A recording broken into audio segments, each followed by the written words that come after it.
আসসালামু আলাইকুম, স্বাগত জানাচ্ছি আরটিভির রাতের সংবাদে। আপনাদের সঙ্গে আছে আমি সৈয়দা সাদিয়া বেনাজির। গ্লোবাল সুমুদ ফ্লোটিলার ৪৪টি নৌযানের মধ্যে একটি বাদে সকল নৌযান আটক করেছে ইসরায়েলি বাহিনী। এসব নৌযানের মধ্যে গ্রেটা থুনবার্গ সহ ৩৭ দেশের ২ শতাধিক অধিকার কর্মী রয়েছেন। তবে নৌযানগুলোকে আশদোদ বন্দরে নিয়ে আসা হচ্ছে এবং তাদেরকে নিরাপদে ইউরোপে ফেরত পাঠানো হবে বলে জানায় ইসরায়েল। এদিকে এ ঘটনার তীব্র নিন্দা জানিয়ে মুক্তির দাবি জানিয়েছে আন্তর্জাতিক মহল। বিস্তারিত আরাফাত ইয়াসারের রিপোর্টে। ফিলিস্তিনের গাজাগামী গ্লোবাল সুমুদ ফ্লোটিলার একটি বাদে বাকি সকল নৌযান আটক করেছে ইসরায়েলি বাহিনী। আটক নৌযানগুলোর মধ্যে সুইডেনের পরিবেশ কর্মী গ্রেটা থুনবার্গ সহ অনেক বিখ্যাত ব্যক্তি রয়েছেন। কোনো নৌযানের সক্রিয় যুদ্ধক্ষেত্রে প্রবেশ বা আইনসম্মত নৌ অবরোধ লঙ্ঘন করার চেষ্টা করায় পুরোপুরিভাবে আটকানো হয়েছে বলে দাবি ইসরায়েল পররাষ্ট্র মন্ত্রণালয়ের। এদিকে গাজার উদ্দেশ্যে যাওয়া সহায়তা নৌবহর আটকে দেয়াকে দস্যুতা বলে আখ্যা দিয়েছেন তুরস্কের প্রেসিডেন্ট রিসেপ তাইয়েপ এরদোয়ান। অন্যদিকে এই পদক্ষেপকে অগ্রহণযোগ্য আখ্যা দিয়ে ইতোমধ্যে ইসরায়েলের রাষ্ট্রদূতকে তলব করেছেন বেলজিয়ামের পররাষ্ট্রমন্ত্রী ম্যাক্সিম প্রেভো। বুধবার রাতে গাজার কাছাকাছি ভূমধ্য সাগরে প্রথমবারের মতো ফ্লোটিলায় বাধা দেয় ইসরায়েল বাহিনী। ফ্লোটিলায় মোট ৪৪টি নৌযান ছিল, যার মধ্যে ৫০০ জনের বেশি যাত্রী ছিলেন।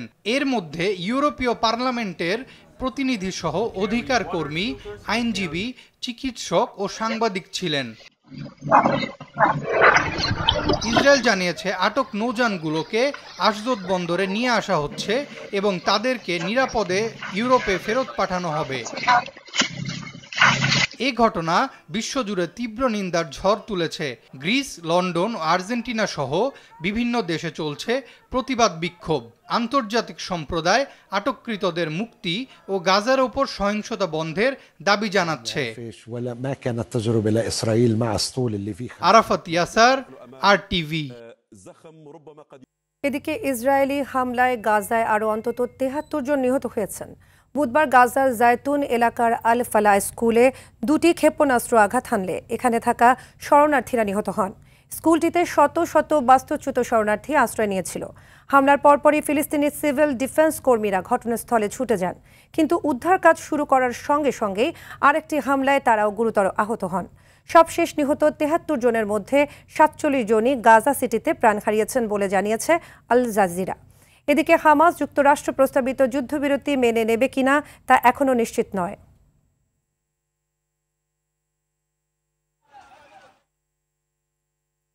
ফিলিস্তিনের জন্য ত্রাণ সহায়তা নিয়ে গাজা অভিমুখে রওনা দেয়া গ্লোবাল সুমুদ ফ্লোটিলা নৌবহরে ইসরায়েলের হামলা এবং নৌবহরে থাকা মানবাধিকার কর্মীদের আটকের বিরুদ্ধে প্রতিবাদ র্যালি করেছে বাংলাদেশ ইসলামী ছাত্র শিবির। বিকেলে রাজধানীর সায়েন্স ল্যাব থেকে র্যালিটি শুরু হয়ে শাহবাগে এসে শেষ হয়। ফিলিস্তিনিদের জন্য ত্রাণ সহায়তা নিয়ে গাজা অভিমুখে গ্লোবাল সুমুদ ফ্লোটিলা নৌবহরে ইসরায়েলের হামলার প্রতিবাদে পদযাত্রা করেছে গণতান্ত্রিক ছাত্র সংসদ। পদযাত্রাটি ঢাকা বিশ্ববিদ্যালয়ের রাজু ভাস্কর্য থেকে শুরু হয়ে শাহবাগ জুলাই চত্বরে এসে শেষ হয়।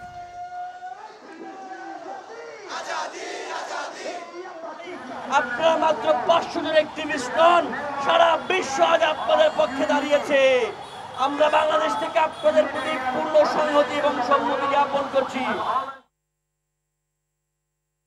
এবার দেশের খবর। প্রতিমা বিসর্জনের মধ্য দিয়ে শেষ হলো সনাতন ধর্মাবলম্বীদের সবচেয়ে বড় ধর্মীয় উৎসব শারদীয় দুর্গাপূজা। ১ বছরের জন্য স্বামীর বাড়ি কৈলাসে ফিরে গেলেন দেবী দুর্গা। ঢাকের বাদ্যে বিদায় জানানো হয় দেবীকে। স্বামী সংসারের কল্যাণ কামনায় সিঁদুর খেলায় মেতে ওঠে নারী ভক্তরা। বিস্তারিত সাদিয়া কানিজের রিপোর্টে। ষষ্ঠী তিথিতে বোধনের মাধ্যমে দেবীকে আমন্ত্রণ জানিয়ে শুরু হয় শারদ উৎসবের। সপ্তমীতে চক্ষুদান ও প্রাণ প্রতিষ্ঠা করা হয়। একে একে ৫ দিন নানা উপাচারে পূজিত হন বিপত্তারিণী দুর্গা। দশমীতে প্রতিমা বিসর্জনে শেষ হল হিন্দু ধর্মাবলম্বীদের সবচেয়ে বড় পার্বণ শারদীয় দুর্গাপূজা। দিনের শুরু হয়েছিল দশমী বিহিত পূজার মধ্য দিয়ে। দেবীর কাছে বন্দনা জানিয়ে অঞ্জলি দেন ভক্তরা। এরপর ঢাকেশ্বরী মন্দিরে দর্পণ আর ঘট বিসর্জনের মধ্য দিয়ে শেষ হয় দশমীর আনুষ্ঠানিকতা। বিদায় বেলায় ভক্তদের মনে বেজে ওঠে বিষাদের সুর। মনটা খুব খারাপ হয়ে যায়, তবে মায়ের কাছে হাত জোর করে প্রার্থনা, মন থেকে প্রার্থনা যেন দেশ, আমরা, দেশের মানুষ, আমরা সবাই যেন খুব ভালো থাকি। প্রিয়জন যারা আছে সবাই ভালো থাকুক, সবাই সুস্বাস্থ্য থাকুক, যাতে আগামী বছর আবার আমরা একত্রিত হতে পারি। অসুরি যে প্রভাবটা থাকে, রাগ, ক্রোধ, হিংসা বা বিদ্বেষ, মূলত এটাকে বিসর্জন দেওয়াটাই বিজয় দশমীর মূল উদ্দেশ্য বা তাৎপর্য। মহামায়া দেবীর চরণে সিঁদুর অর্পণ করে সিঁদুর খেলায় মেতে ওঠেন নারী ভক্তরা। একে অপরকে লাল সিঁদুরে রাঙিয়ে দেন। তাদের বিশ্বাস এই সিঁদুরের কল্যাণে জীবনসঙ্গীর মঙ্গল হবে। আমরা যেন সারা বছর শাখা সিঁদুর নিয়ে ভালোভাবে থাকতে পারি, সুখে থাকতে পারি। খুব আনন্দ লাগছে, মা আসছেন, কিন্তু মা যে চলে যাবেন সেজন্য আরো দুঃখ লাগছে। মার কাছে প্রার্থনা যে আমরা যেন সুস্থ সবাই সুন্দরভাবে সবাইকে নিয়ে একসঙ্গে মিলেমিশে থাকতে পারি দেশবাসী। এটা আসলেই কষ্টদায়ক, কিন্তু তারপরেও কিছু করার নেই, মাকে তো বিদায় জানাতেই হবে। আজকের দিনে কামনা যেন মা আমাদের দেশ ও জাতির কল্যাণ কামনা করে আমরা যাতে সারা বছর সুস্থ থাকতে পারি, আসছে বছর আবার হবে। বিজয়া দশমীর দিনে ভক্তকুলের কামনা ছিল দুর্গতি নাশিনী দুর্গা পৃথিবী থেকে নিয়ে যাবেন সব অন্যায়, ছড়িয়ে দিবেন মঙ্গলের ছায়া। দেবী এবার মর্তে এসেছিলেন গজে চড়ে, আর কৈলাসে বিদায় নিলেন দোলাই করে। বিজয়া দশমীতে বিসর্জনের মধ্য দিয়ে দশভুজা দুর্গা কৈলাসে ফিরছেন, তাই তো ভক্তদের মাঝে বিষাদের রাগিনী। তবে এই বিদায়ে আছে পুনর্মিলনের আশ্বাসও। মঙ্গলময়ীর আশীর্বাদে সব অনাচারের অবসান ঘটবে, মানুষের মাঝে সৌহার্দ্য অটুট থাকবে, এই প্রত্যাশায় দেবী বিদায়ে ভক্তরা। এদিকে দশমীর আনুষ্ঠানিকতা দেখতে জাতীয় মন্দির ঢাকেশ্বরীর পূজা মণ্ডপে আসেন প্রধান উপদেষ্টার প্রেস সচিব শফিকুল আলম। উদ্বোধন করেন স্বেচ্ছায় রক্তদান কর্মসূচির। সর্বোচ্চ চেষ্টা ছিল এই বছরের দুর্গাপূজাকে সফলভাবে আয়োজন সাহায্য করা, এবং আমরা মনে করি যে সেটা আমরা পেরেছি। সাদিয়া কানিজ, RTV, ঢাকা। শেখ হাসিনার পতন হলেও দেশ থেকে এখনও ফ্যাসিবাদ বিদায় হয়নি বলে মন্তব্য করেছেন বিএনপি মহাসচিব মির্জা ফখরুল ইসলাম আলমগীর। তিনি বলেন, চূড়ান্ত বিজয় এখনও আসেনি। আর তারেক রহমানের পররাষ্ট্র উপদেষ্টা হুমায়ুন কবির বলেছেন, ফেব্রুয়ারিতে নির্বাচন নিয়ে কোনো শঙ্কা নেই। অন্যদিকে বিমানবন্দরে সাংবাদিকদের সঙ্গে অসদাচরণের অভিযোগে এনসিপির সদস্য সচিবের ব্রিফিং বয়কট করেন গণমাধ্যম কর্মীরা। রুদ্র রফিকের রিপোর্টে থাকছে বিস্তারিত।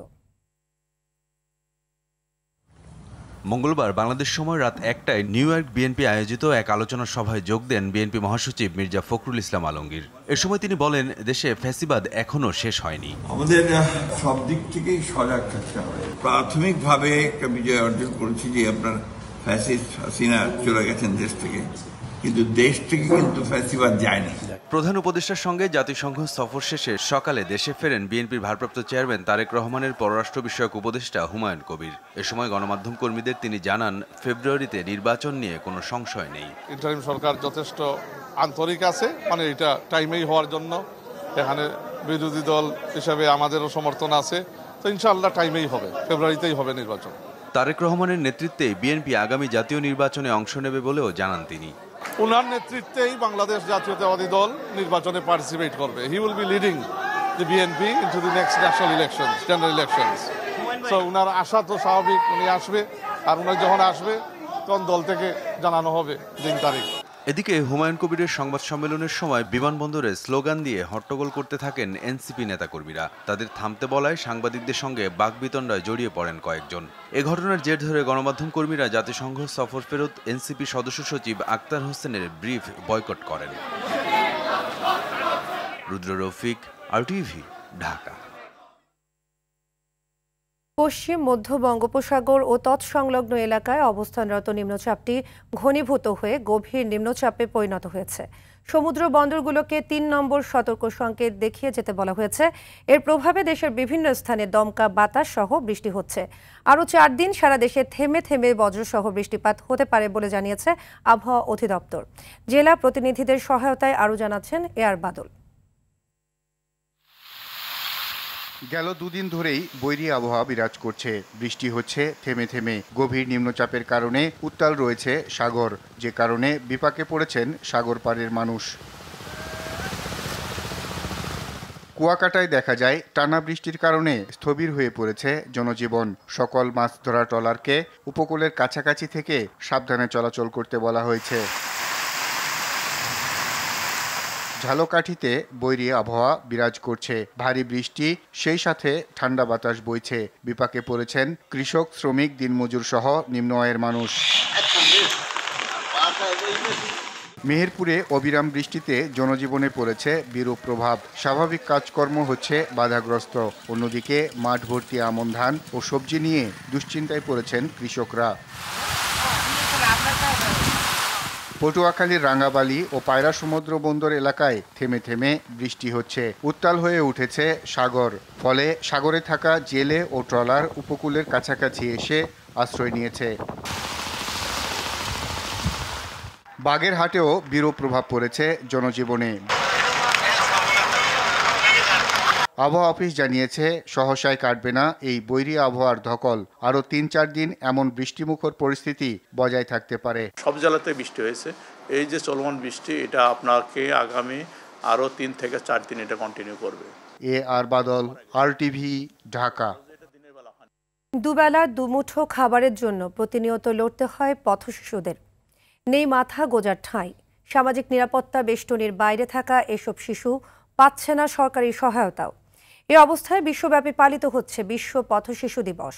বিশেষজ্ঞরা বলছেন, সব শিশুর অধিকার নিশ্চিতে দায়িত্ব নিতে হবে সরকারকে। আরও জানাচ্ছেন নাজমুল হুদা, ছবি তুলেছেন শাহিন হোসেন।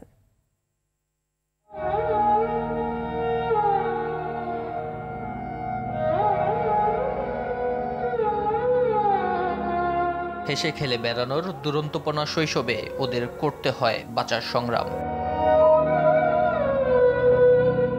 সকাল হলেই কুটি কুটি পায়ে রেললাইন ধরে হেঁটে বেড়ায় পথশিশুরা। কুড়িয়ে পাওয়া বোতল দুমুঠো অন্ন যোগায় তাদের।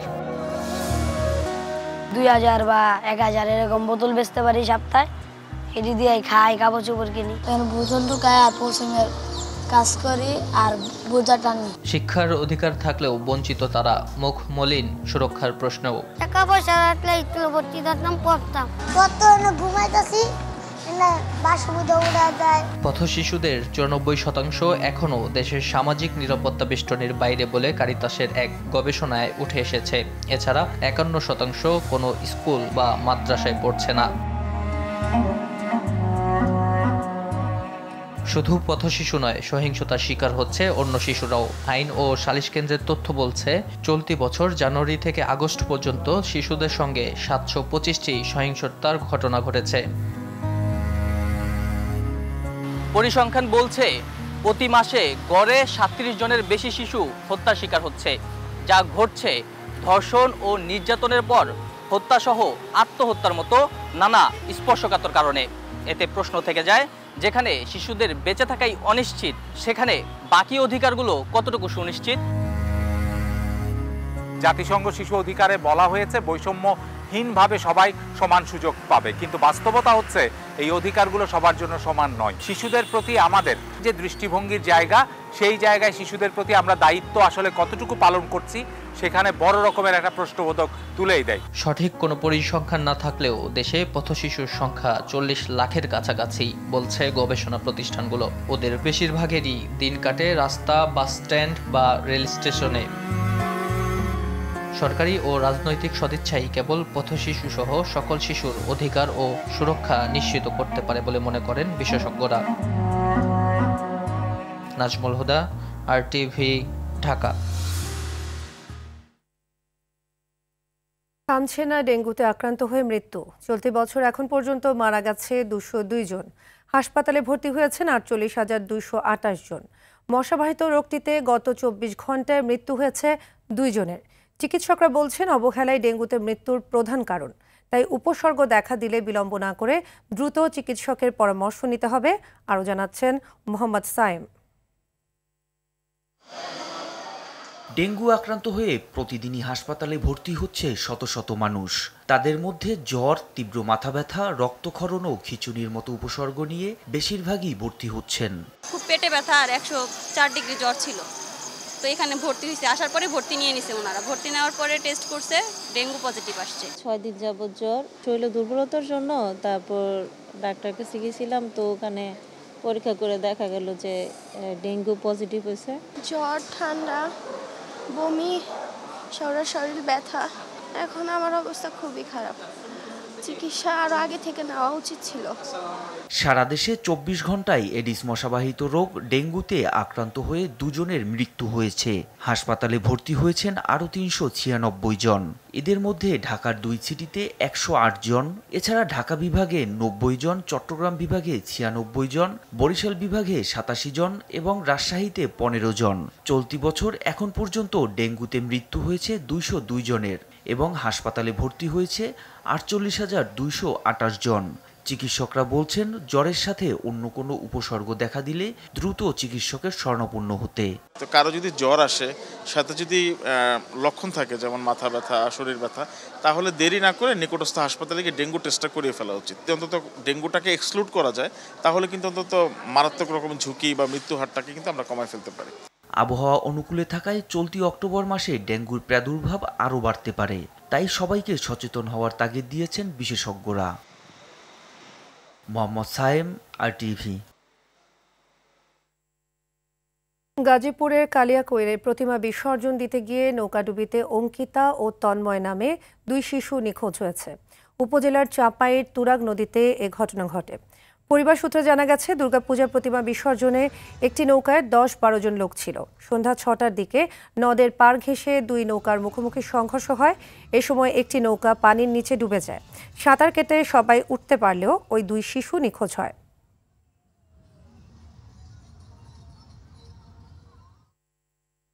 শারদীয় দুর্গোৎসব ও সাপ্তাহিক বন্ধ নিয়ে টানা 4 দিনের ছুটিতে পর্যটকদের পদচারণায় মুখর কক্সবাজার ও কুয়াকাটা সমুদ্র সৈকত।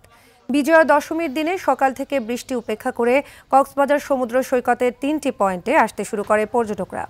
টানা ছুটিতে কক্সবাজারের সবকটি হোটেল, মোটেল ও রিসোর্টের প্রায় 100% রুম বুকিং হয়েছে। এদিকে সাগরকন্যা কুয়াকাটা এখন হাজার হাজার পর্যটকের পদচারণায় মুখরিত। 18 কিলোমিটার দীর্ঘ সমুদ্র সৈকতে এখন পর্যটকদের উপচে পড়া ভিড়। অপরদিকে পাহাড়, মেঘ ও প্রাকৃতিক সৌন্দর্য উপভোগে বান্দরবানে পর্যটকের ভিড়। দীর্ঘদিন নানা কারণে বান্দরবানে পর্যটক কমে গেলেও এবার পূজার ছুটিতে বান্দরবানে প্রচুর ভিড় দেখা গেছে। কক্সবাজারে এসে অনেক মজা করতেছি, কিন্তু এখানে যদি বৃষ্টি না হতো তাহলে আরো বেশি মজা হতো। 2 দিন যাবত যে টানা বৃষ্টির মধ্যে আমাদের একটু প্রবলেম হচ্ছে, আমরা ঠিকমতো আর কি ঘোরাফেরা করতে পারছি না। কক্সবাজারে আনন্দ করছি, আমি অনেক মজা পাচ্ছি। আপনারা অবশ্যই কক্সবাজার একবার আসুন, ঘুরে যান, জীবনটার এই বাকি সময়টা একবার উপভোগ করুন। যে প্রাকৃতিক ভিউটা, এটা অসাধারণ। আমি অনেক এনজয় করতেছি এই জায়গাটা। আসলে বলতে পারেন যে বাংলাদেশে স্বর্গ। এবার ন্যাশনাল লাইফ ইন্স্যুরেন্স আন্তর্জাতিক সংবাদ। জেনজির সরকার বিরোধী আন্দোলনে উত্তাল হয়ে উঠেছে উত্তর আফ্রিকার দেশ মরক্কো। বুধবার আন্দোলনে পুলিশের গুলিতে অন্তত 2 জন নিহত হয়েছেন। এছাড়া বিভিন্ন বাহিনীর কমপক্ষে 263 জন এবং 23 জন সিভিলিয়ান আহত হয়েছেন। সংবাদ মাধ্যম রয়টার্স জানায়, আন্দোলন চলাকালে লাকলিয়ার একটি পুলিশ স্টেশনে হামলা চালায় একদল বিক্ষোভকারী। এরপর তাদের সঙ্গে পুলিশের সংঘর্ষ শুরু হয়। এ ঘটনায় এখন পর্যন্ত কমপক্ষে 400 জনকে আটক করেছে দেশটির নিরাপত্তারক্ষী বাহিনী। ক্রমবর্ধমান বেকারত্বের অবসান, দুর্নীতি দমন এবং শিক্ষা ও স্বাস্থ্যসেবা পরিষেবার মান বৃদ্ধির দাবিতে 28 সেপ্টেম্বর থেকে রাবাতে বিক্ষোভ শুরু করেছে জেনজি 212 নামের সংগঠন।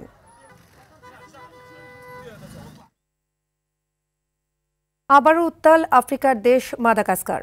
তরুণদের নেতৃত্বে সরকার বিরোধী বিক্ষোভে উত্তাল দেশটি। বৃহস্পতিবার প্রেসিডেন্ট আন্দ্রি রাজোয়েলিনার পদত্যাগের দাবিতে দেশটির বিভিন্ন শহরে হাজার হাজার বিক্ষোভকারী রাজপথে নেমে আসেন। কয়েকদিন আগে বিদ্যুৎ ও পানির সংকটকে কেন্দ্র করে শুরু হওয়া বিক্ষোভ রক্তক্ষয়ী রূপ নেওয়ার পর প্রেসিডেন্ট আন্দ্রি রাজোয়েলিনা সোমবার তার সরকার ভেঙে দেন। পরে রাজোয়েলিনার পদত্যাগের দাবিতে চলা আন্দোলন সহিংসতায় রূপ নেয়। জাতিসংঘ বলছে, গেল সপ্তাহে বিক্ষোভ ও সহিংসতার ঘটনায় অন্তত 22 জন নিহত হন। এ ঘটনায় আহত হয় আরও শতাধিক ব্যক্তি। তবে দেশটির সরকার এ সংখ্যা অস্বীকার করেছে।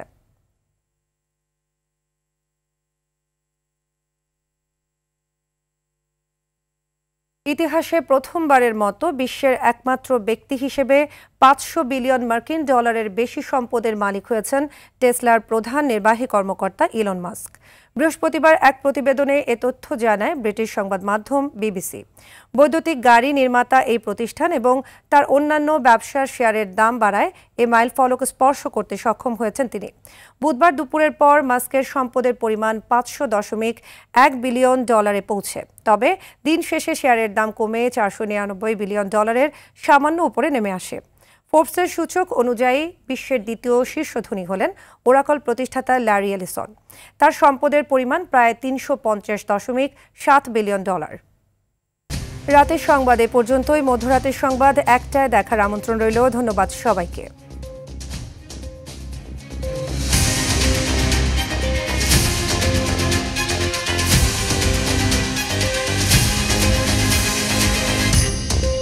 রাতের সংবাদ এ পর্যন্তই। মধ্যরাতের সংবাদ 1টায় দেখার আমন্ত্রণ রইল।